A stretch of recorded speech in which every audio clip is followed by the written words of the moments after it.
Welcome to Plaid Lattes. This is a very different video than we usually do, but something I wanted to share. If that's something you want to see, and if it's something you want to see, stick around. So if you clicked on this video just to say, oh, it's a fat person saying this, thank you for the click, and feel free to leave your rude comment and go away. If you clicked because you wanted to hear what I had to say, you're welcome to stick around. So why am I saying stop weighing yourself? Because I've been there a lot. It's a great idea when you're trying to lose weight, which is generally the goal we all set around New Year's. But it's actually a really shitty thing to do to yourself. And I'm not saying don't lose weight. I'm saying measure it differently, namely by measurements. When you weigh yourself, so many things come into factor, especially if you're doing any kind of workout program. Muscle gain, depending on how much water you're drinking, bloating, especially as women. It is really hard to actually know how well you're doing. If you take your measurements and you check your measurements every month, you're gonna get a way better sense of what you're losing, where you're losing, and it's gonna actually give you more motivation. Because I did that. I was working out for 3 months. I stepped on the scale and the scale wasn't really going anywhere. And I'm like, okay, and it was hard to stick with it every day after that. And then I actually took a look at my clothes, how everything was fitting. I could fit into things I hadn't worn in years. And I looked at my measurements. I'd lost over 20 inches, but only a few pounds on the scale, because I was focusing on lifting weights. And logically, we know when you're lifting weights and you're eating your protein, you're gonna gain muscle. But it's really hard to correlate that with what you see on the scale and where you want your goals to be. I know for BMI, you need weight, and eventually the weight does come off. I had that happen where I was like, holy crap, now the scale went down 5 pounds that it hadn't gone down before. Because, and I'll get to that later, depending on when you weigh yourself. But measuring in your inches and how your clothes fit, and most importantly, in your fitness levels. If you're like, I can barely do a squat, and then you can actually do one properly and drop it low without your knees screaming at you, you're doing something. It's not all about the number. We're taught it's all about the number. It's all about what size you are.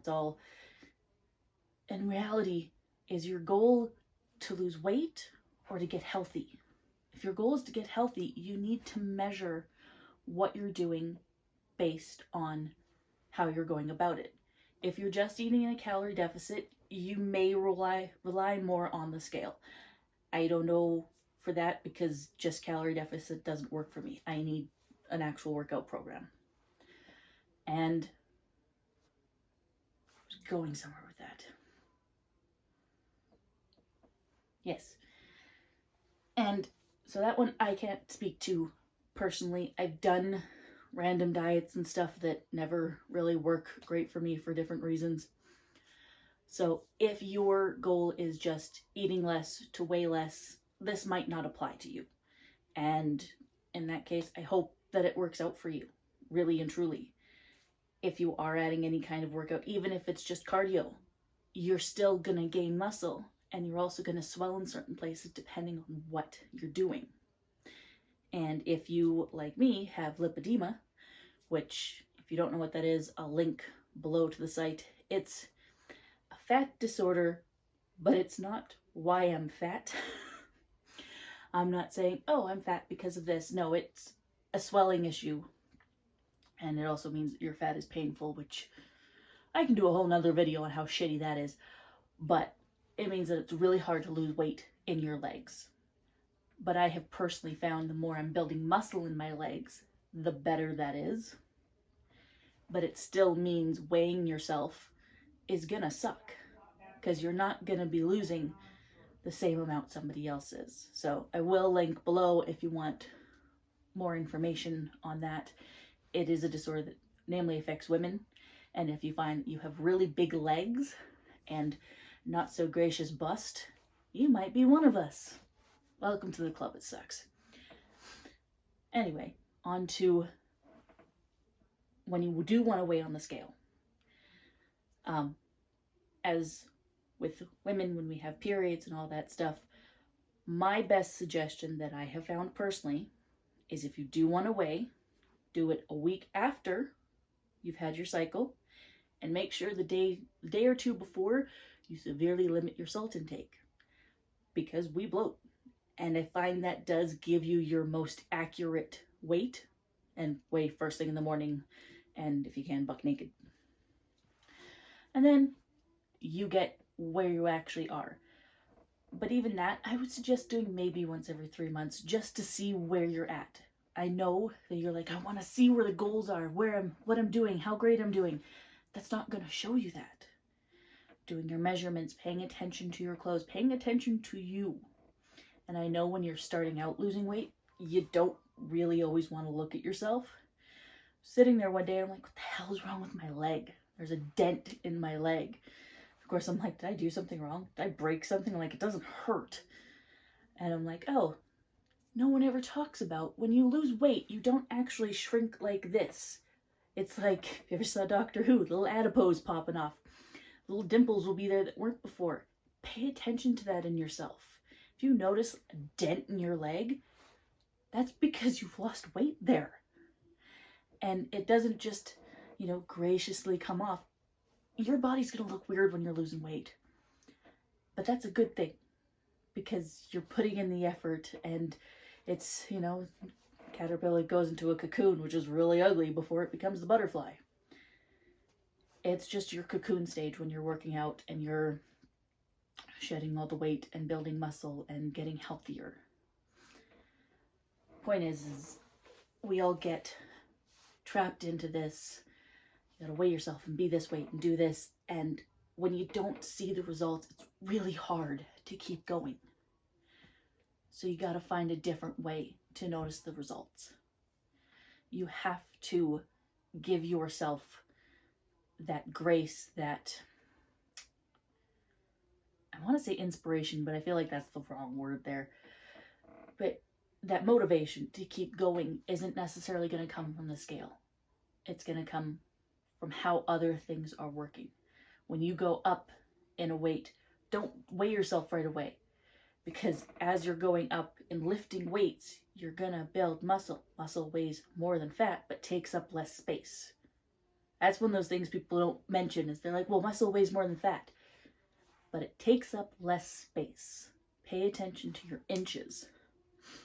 And you will, I have personally found that it makes me want to work out more, because I'm like, the scale ain't helping me, but the measuring tape is. And you can go to any dollar store or sewing store and get just a, there's an actual word for it, but it's just a ribbony measuring tape. And that's going to help you, I've found. And I hope that it will for you too. That as you're setting your goals for the year, if you've already set your goal, if I want to be this weight, maybe go back and look, take your measurements and look at what size you want to be and set an interim goal. And another good option for that is go to a thrift store. If you're going from a size 20 and you want to be a size 8, do not get a size 8. Get a size 16. Just whatever pair of cheap jeans that maybe have a little bit of give, but not a lot, that are the next size you really want to be at. And have those. And when you do your once a month where you take your measurements, try them on. And then you're like, well, the scale says I've only lost this amount of weight, but I could only get these half up my leg, and now they're up. I can't do them up. But it's progress. It's a measurable progress that boosts you instead of defines you and makes you feel smaller. And you gotta work with yourself more.